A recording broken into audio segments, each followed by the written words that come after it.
Hello students, नमस्कार। आज हम पढ़ रहे हैं social science class tenth history का नेशनलिज्म इन यूरोप। इस चैप्टर को हम रिवाइज कर रहे हैं क्योंकि सभी ने आप लोगों ने चैप्टर पढ़ लिया है और इसको हम रिवीजन कर रहे हैं।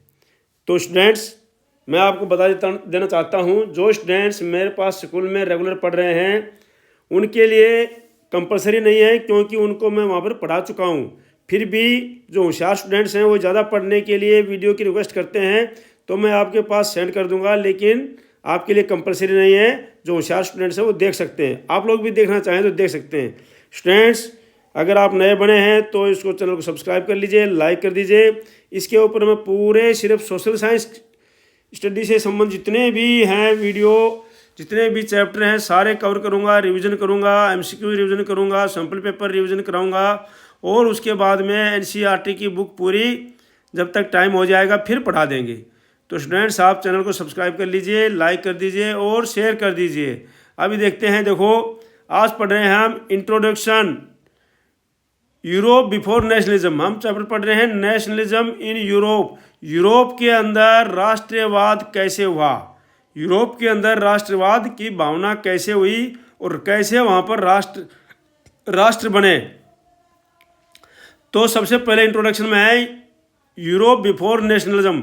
नेशनलिज्म जब राष्ट्रवाद नहीं आया था, वहाँ पर यूरोप छोटे छोटे किंगडम में बचा हुआ था, वहाँ पर मोनार्क शासन करते थे।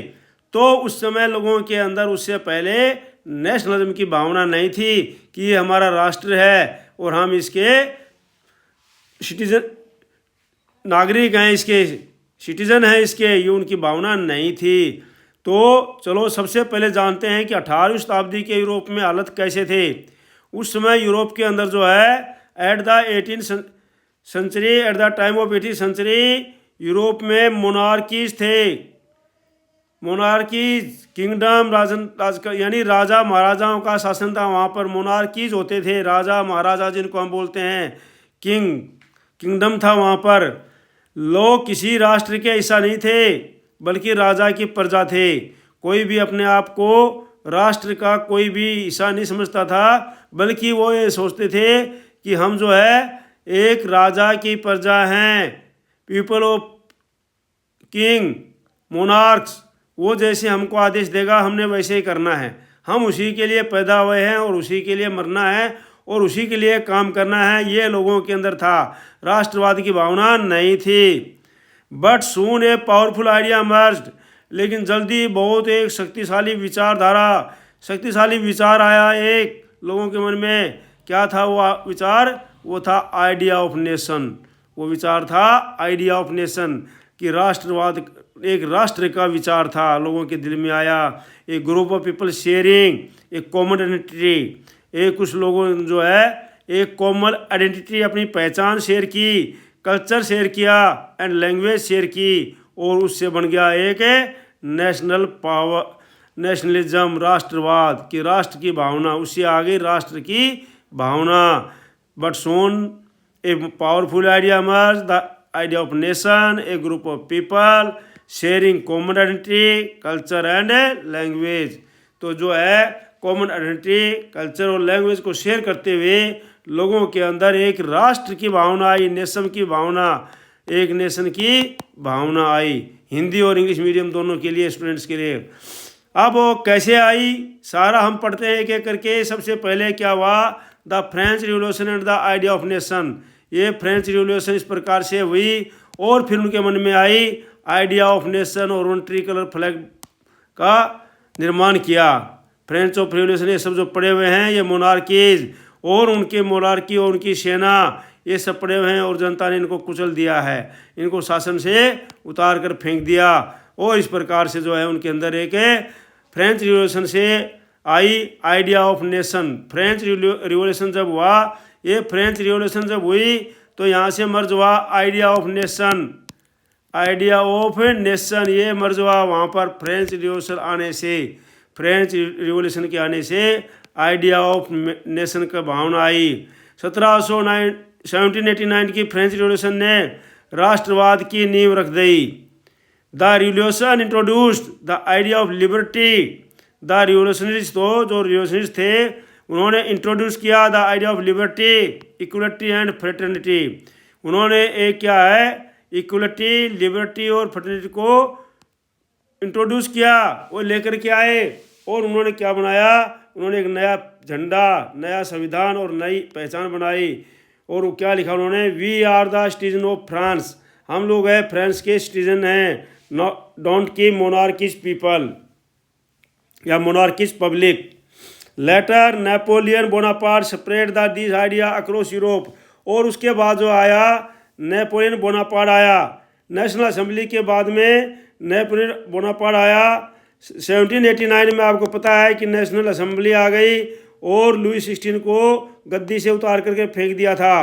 तो नेशनल असेंबली ने जगह ले ली, लेकिन नेशनल असेंबली के बाद में नेपोलियन बोनापार्ट आ गया, जो पहले कभी सेना में हुआ करता था और उसने अपना राजनीतिक कैरियर बना लिया और वो आ गया पावर में। और उसने separate this idea across the Europe through wars and is a नेपोलिक code. और उसने अपना नेपोलिक कोड 1804 लगा करके और अपने वार के द्वारा, युद्ध के द्वारा इस नेशनलिज्म के जो आइडिया था इसको पूरे यूरोप में फैला दिया। Which gave people equal right under law, जहाँ पर लोगों ने मांग की इक्वल राइट की मांग की और अंडर लॉ, कानून सबके लिए बराबर होना चाहिए, सभी कानून के सामने बराबर हैं। तो कानून के सामने इक्वल राइट की मांग की उन्होंने। और फिर क्या हुआ, ये देखो, ये फ्रेंच रिवॉल्यूशन आ गया, आपको देख लिया है। उसके बाद एज ऑफ कंजर्वेटिज्म, उसके बाद फिर जो है आ जाता है नेपोलियन। हालांकि नेपोलियन ने भी जो है एक मोनार्की को स्थापित कर दिया था, लेकिन नेपोलियन ने काफ़ी सुधार किए थे। नेपोलियन कोड 1804 लेके आया था, जिसमें काफ़ी सुधार किए थे। और उसके बाद में जो आ गया, और वो जो है लिबरल विचारों आदमी था। लेकिन उसके बाद आ गई कांग्रेस, एज ऑफ कंजर्वेटिज्म का। कंजर्वेटिज्म मतलब जो है रूढ़िवादिता का, जो पुरानी परंपराएं हैं उनका युग आ गया। और वहाँ पर आ गया Congress of Vienna 1855 European leaders meeting. अब इन्होंने यहाँ पर वियना में कांग्रेस लीडर मीटिंग की थी, जिसके अंदर उन्होंने, क्योंकि नेपोलियन को हरा दिया था, रशिया, पर्शिया और इंग्लैंड और ऑस्ट्रिया, ब्रिटेन और ऑस्ट्रिया ने वहाँ पर भाग लिया था। तो इस प्रकार से उन्होंने सभी ने मिलकर के मीटिंग की थी वियना के अंदर उन्होंने मीटिंग की वहाँ पर। तो इस प्रकार से उन्होंने 1850 कांग्रेस और मीटिंग वियना 1815 में आया।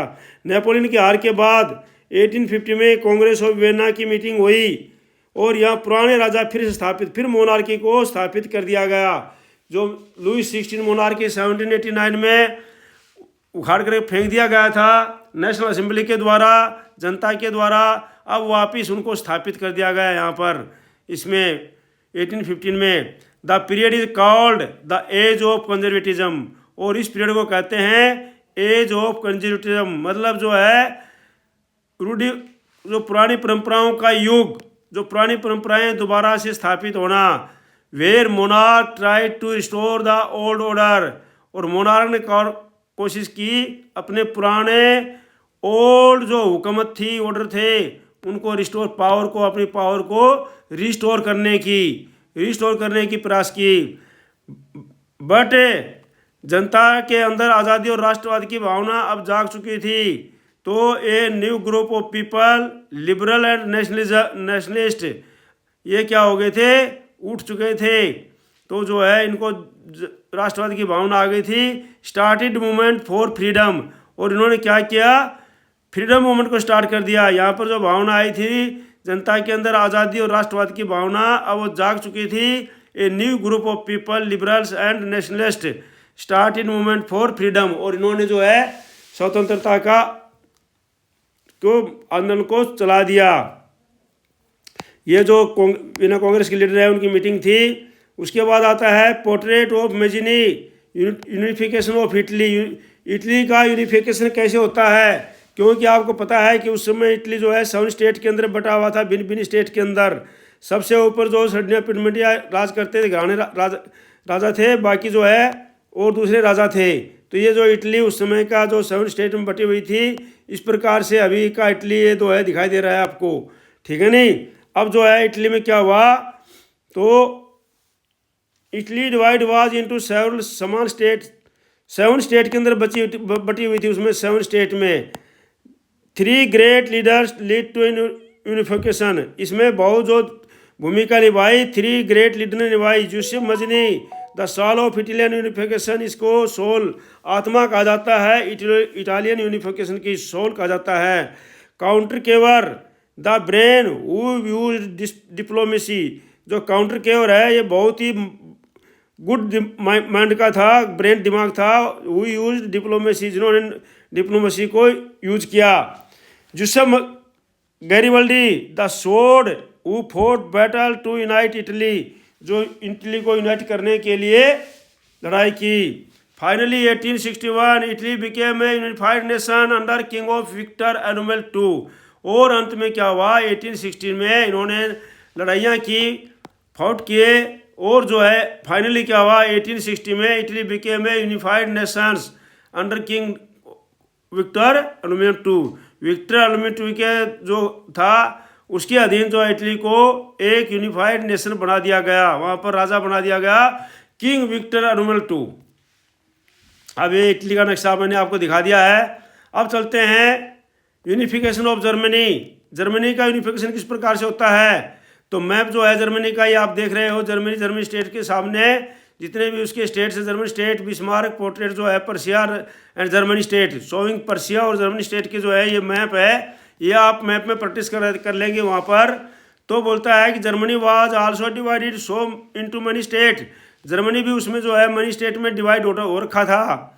और जो है the unification was led by auto von Bismarck, और जो इसका यूनिफिकेशन किया गया वो ओटो वन बिस्मार्क के द्वारा किया गया। द पर्शियन चांसलर थे, वो पर्शियन चांसलर थे, और उन्होंने जो है जर्मनी का जो है यूनिफिकेशन करने के लिए बहुत बड़ी भूमिका निभाई। ही believe the policy of blood and iron, वो यानी युद्ध और ताकत से एकता में विश्वास रखता था, वो युद्ध और ताकत से एकता। After seize of war with Austria and France in 1871 Germany was united under Kaiser William I, और काफ़ी लड़ाइयाँ लड़ने के बाद में 1871 के अंदर ऑस्ट्रिया और फ्रांस के साथ काफ़ी लड़ाइयाँ लड़ने के बाद में 1871 के अंदर जर्मनी वाज यूनाइटेड